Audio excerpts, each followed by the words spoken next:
Hey everyone. Yeah, I'm a dog. I don't do many talking head videos, as you all know, but this situation just it kind of prompted me to do this.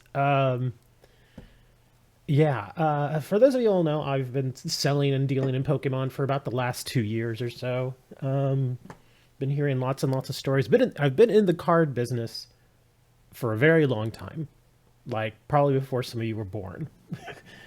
I know I'm placing my age there, but still, this story is just insane. As you can see here, it says right here, this Kotaku article. Oh no, Logan Paul's 3.5 million box of Pokemon cards was just old G.I. Joe junk. Yes, from what I gather, it's true.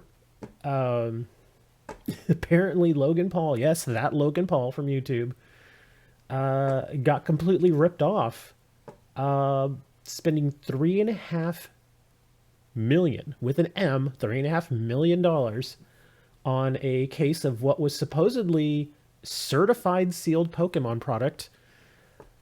Yeah, we're gonna go through this together. I've kind of heard little ramblings about it, but we're gonna go through this together, and we're just gonna read the article here again from Kotaku.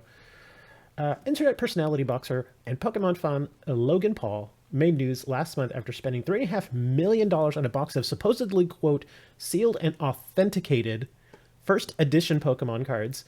However, shortly after announcing his purchase, many in the Pokemon card community pointed out that the box was probably fake. In response, Paul headed to Chicago to check the cards, and today he announced that, yep, it was all fake. Paul spent all the money on boxes of G.I. Joe cards. Ouch. We're going to keep reading this. The both popular and hated internet celeb shared the news on his YouTube channel today in a video simply titled, I lost 3.5 million on fake Pokemon cards. Paul explains how he, well, lost all the money on some fake cards. Quote, this story is effing crazy, and it sucks, and I'm out $3.5 million. Paul starts off. What follows is a slickly edited, nicely made 7-minute video that basically amounts to Paul posting a massive L. In it, he documents all the sites covering his purchase of the cards, and the quick response of the Pokemon community claiming he'd made a big mistake. Many felt the box was too sus to purchase and didn't trust the baseball card exchange. The baseball card exchange is the place that he got it from. That's the actual name of the outlet that he got the cards from. To accurately verify the cards. After enough people pointed this out, Paul decided to check on the cards with BCE himself and documented his quick trip to Chicago to open and verify the sealed boxes. In the vid, a BCE representative explains why they authenticated the unopened boxes, pointing to how the packages are sealed and how they appear to not have been are sealed and how they appear not to have been untampered with. That's going to be a whole other thing here. I don't know if you guys are aware. In our business, whenever you buy sealed cases of a lot of cards out there, there's this something they put on them called stop tape, and it's basically white tape that just says stop on it. And a lot of people have been using that for way too long to say that something is an authentically sealed product direct from the manufacturer when it's absolute BS. Stop tape is something that you can literally go online and just buy.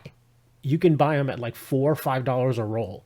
I've seen them many, many times. You can just go and buy them and stick them on a box, and apparently some people think, oh yeah, it's fine, it's great, yeah.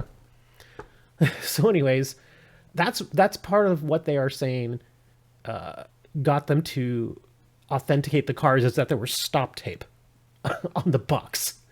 Which is, yeah, anyways, let's move on here. Eventually, Paul pours a glass of wine and tells the BCE rep to open the boxes.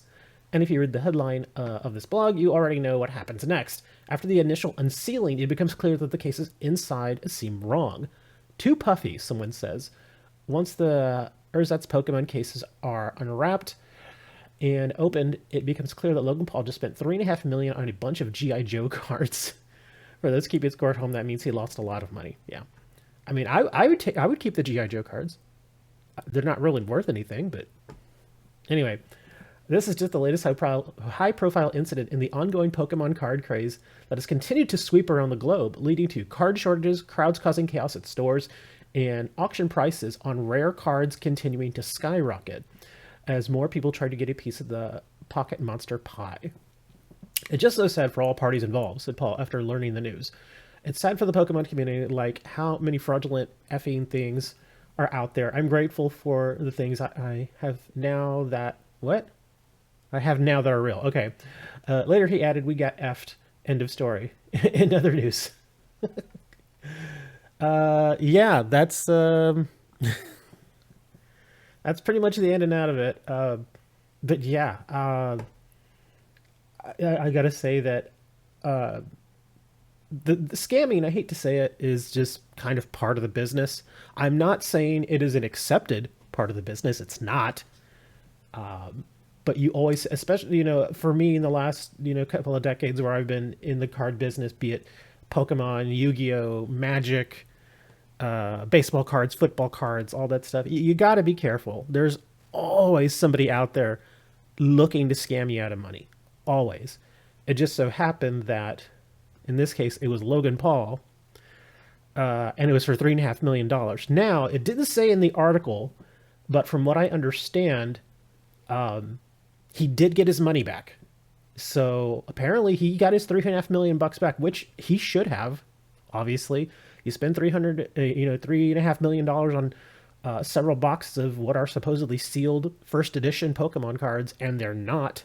After the seller has stated that it's been authenticated, yeah, you're gonna get your money back. So apparently, what's happening now is he got his money back from Baseball Card Exchange. I think that was the name of the outlet, right? Yeah, Baseball Card Exchange. He got his money back from them, and now I guess Baseball Card Exchange is tracking where that box initially came from, and they're going back to the people before them. They're obviously going to try to get their money back too. I have no idea if they will. I will say that Baseball Card Exchange sincerely thought that these were authentic Pokemon cards when they really weren't. So I don't think that they did this purposely. It's still going to hurt their reputation for sure. Because how are you going to live that down? You just can't.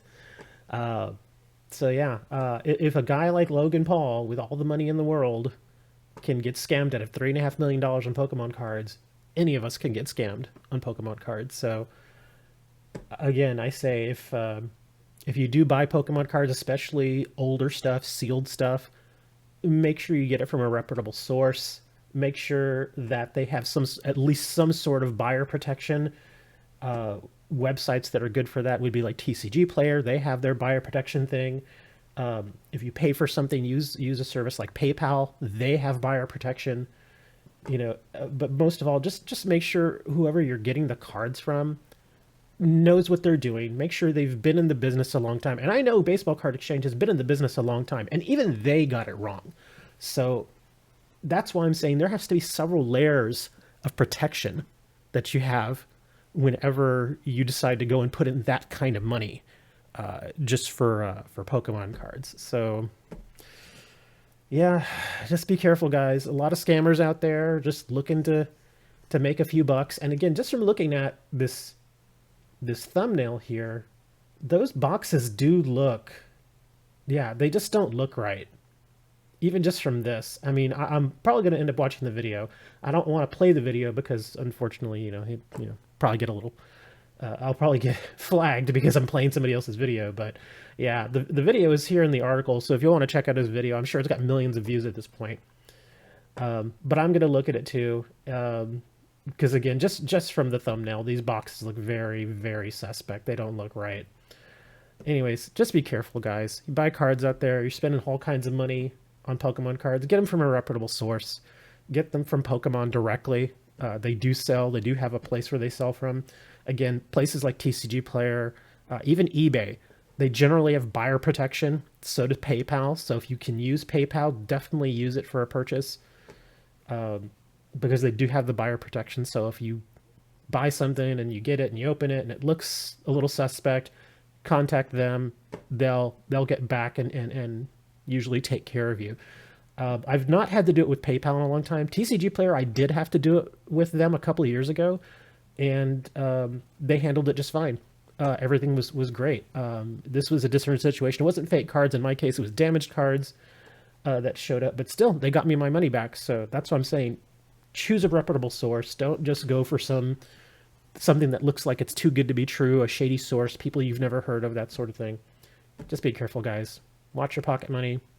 Don't make this mistake. I'll see you all later.